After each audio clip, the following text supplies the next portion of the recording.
Vous voulez organiser un dialogue aujourd'hui. Et les opposants là, l'UDPS et les autres là, sont en train d'applaudir, en train de chercher à aller vous asseoir avec vous pour ce fameux dialogue sous l'égide de la communauté internationale. Ils insistent même. Nous n'allons pas vous asseoir, nous n'allons pas nous asseoir avec vous. Nous voulons que la communauté internationale soit là. Et si vous voulez regarder les choses de près, la même communauté internationale était la base de la guerre au Congo. Qui est la communauté internationale? Ce que vous appelez communauté internationale. Peut-être que vous ne savez pas qu'est-ce que la communauté internationale. C'est l'ONU. Est-ce que ce n'est pas l'ONU qui vote des résolutions là-bas pour jeter le Congo dans l'embargo? Le Congo ne doit pas se payer des armes, alors qu'en ce moment-là, l'ONU est en train d'acheminer des armes au Rwanda, en Ouganda.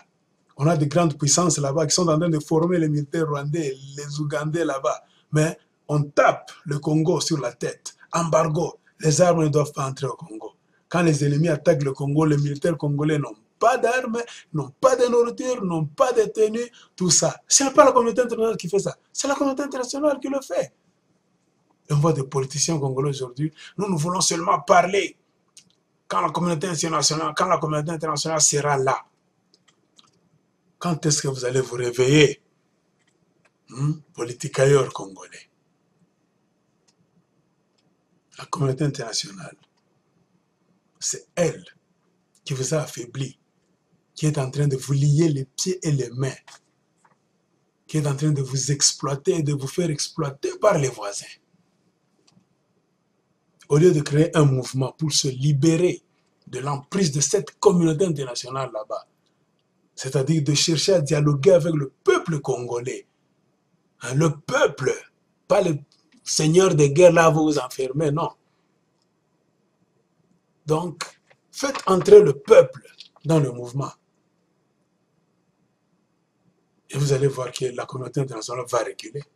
Et c'est ce que Laurent Désiré Kabila faisait. Il était un homme du peuple, il parlait au peuple. Regardez sous lui, beaucoup de jeunes étaient enthousiastes. Ils entraient dans l'armée. Mais aujourd'hui, quand vous dites aux jeunes, il n'y a pas de motivation. Entrer dans l'armée, là, on ne paye même pas bien.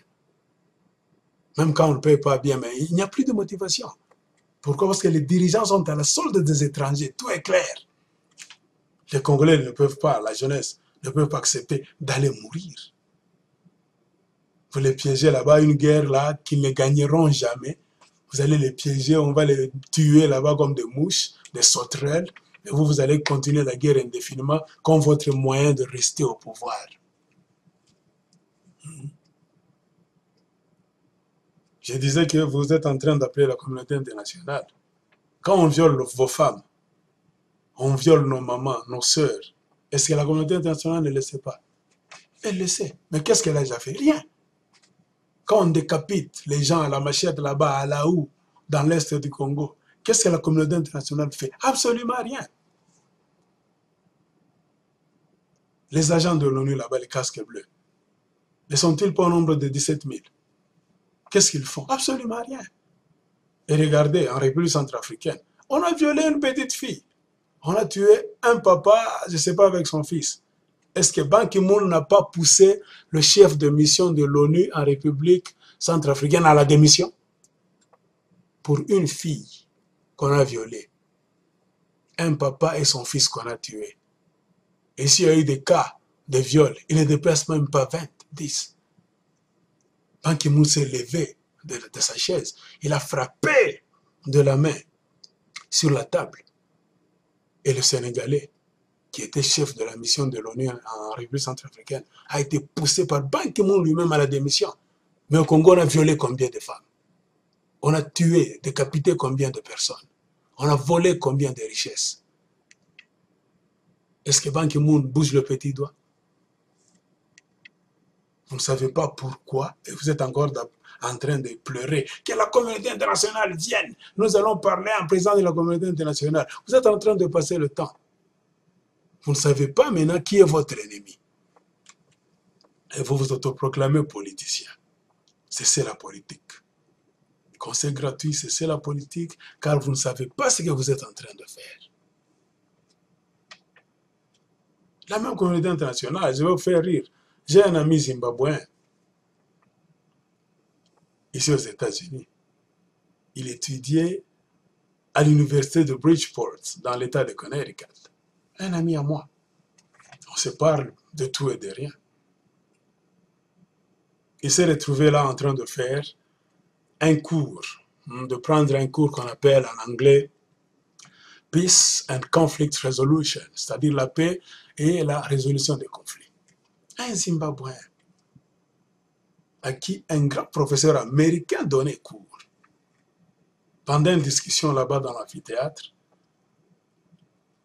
ils étaient en train de discuter sur l'ONU. Le prof a donné un devoir, il fallait revenir discuter, donner des preuves là-bas, démontrer devant les autres étudiants les bienfaits de l'ONU. L'ONU est là pour la paix. L'ONU, c'est pour le développement. Sans l'ONU, le monde allait être à la catastrophe. Le monde allait connaître beaucoup d'incidents là-bas négatifs. Le Zimbabwe s'est levé. Il a voulu prouver au professeur américain, ce blanc-là, que par contre, c'est l'ONU qui est à la base des catastrophes dans ce monde. L'ONU qui est à la base des guerres, des mensonges et beaucoup de choses là-bas négatives. C'est l'ONU qui est à la base de ça.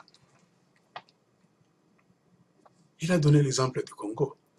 Il n'est même pas congolais, un Zimbabwéen. Il a donné l'exemple du Congo. Il a prouvé à ce professeur américain noir sur blanc que s'il y a la guerre au Congo qui dure, c'est l'ONU. Remarquez, là où il y a l'ONU, la guerre ne finit pas. Et c'est souvent l'ONU qui transporte les armes dans des conteneurs là-bas. Sauf que c'est la nourriture des gens de l'ONU, c'est ça, tout ça, mais c'est les armes qui partent. Allez au Soudan. Combien de fois est-ce qu'on a attrapé les armes dans les conteneurs des gens de l'ONU qui voulaient les passer aux mains des rebelles pour qu'ils puissent faire partie du président Salva Kiir qui est au pouvoir. Hein? Laurent Désiré Kabila s'est barré là-bas. Et ce n'était pas la Croix-Rouge et l'ONU qui avaient donné les armes au FPR, dans les conteneurs du FPR. Hein? Ce qui a occasionné la prise de Kisangani. On a pris beaucoup de choses là-bas. Les conteneurs de l'ONU, de la Croix-Rouge, les armes étaient là. On a amené la nourriture qui était déjà empoisonnée. Suivez l'histoire. Ce sont les organismes internationaux qui ont fait ça. Et quand les Rwandais ont bouffé la nourriture là, ils sont morts comme des mouches en masse. Et l'armée de Kagame est venue passer dessus et tuer ceux qui étaient restés et les jeter dans le fleuve Congo. C'est pour cela, politiciens congolais, si vous voulez parler de la communauté internationale, pensez-y à 2 reprises. Il ne faut pas faire des discours creux là-bas. Au moment où nous sommes en train de parler, un vrai politicien congolais, on ne vous dit pas de ne pas collaborer avec la communauté internationale, mais de ne pas avoir pleine confiance en la communauté internationale. Car c'est la même communauté là-bas. C'est sous forme des États-Unis et les autres puissances qui votent des résolutions. C'est la même communauté internationale qui a mis le Rwanda là-bas, au Conseil de sécurité. Un petit pays là-bas, pour manipuler l'Afrique centrale. Le Rwanda a un mot à dire. Vous avez vu comment le représentant du Rwanda à l'ONU est en train de ridiculiser les Congo démocratiques. Pourquoi vous, un grand pays riche, on ne vous met pas à l'ONU là-bas? Pourquoi? Parce que vous connaîtrez la vérité. Vous saurez d'où vient la guerre. Qu'est-ce qu'il faut faire? Qu'est-ce que les grands se disent dans les couloirs là-bas des buildings de l'ONU? Alors il faut vous mettre à l'écart, vous laisser dans la brousse, dans la forêt, et prendre les ennemis, ceux qui attaquent le Congo. On les met là-bas dans le Conseil de sécurité. Un petit pays sans richesse, sans quoi. C'est pour vous gérer. Et vous êtes encore en train d'appeler la même communauté internationale pour venir trancher vos affaires, alors qu'on va créer encore trop de désordre pour vous disperser et vous donner des coups de fouet.